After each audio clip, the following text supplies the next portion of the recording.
Serial तुमसे तुम तक में अब कहानी में एक और बड़ा ट्विस्ट आने वाला है। इस बार तकले और रघु की मुश्किलें और बढ़ने वाली हैं और अनु ने भी सच्चाई जान ली है। लेकिन इस बार कहानी में ऐसा मोड़ आने वाला है जिसे देखकर आप हैरान रह जाएंगे। और हाँ, अगर आपने अभी तक हमारे चैनल को सब्सक्राइब नहीं किया है तो तुरंत कर लें। घटना कुछ यूं होती है कि गोपाल जी ने तय किया कि वे दुकान की अस्थियों को बहाएंगे।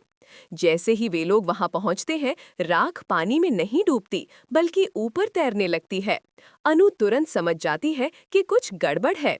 वो ठान लेती है कि वो इन लोगों के मंसूबों का पर्दाफाश करेगी और उन्हें सजा दिलवाएगी।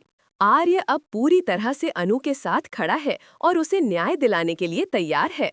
आर्य चाहता है कि अनु एक बार पलटकर उसे देखे, और जैसे ही अनु पलटती है उसे एहसास होता है कि आर्य हमेशा उसके पास था।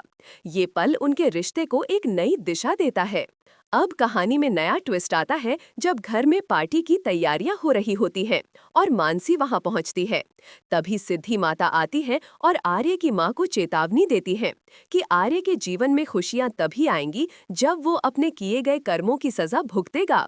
सिद्धि माता की ये बात आर्य को गहरे तक प्रभावित करती है। लेकिन इस बार कहानी में मीरा एक और चाल चलने की योजना बनाती है। वो अनु और आर्य को एक नई मुसीबत में फंसाने के लिए एक नया षड्यंत्र रचती है। आर्य को अब पूरी तरह से ये समझ में आ जाता है कि मीरा का असली चेहरा अब सामने आ रहा है। मानसी इस बीच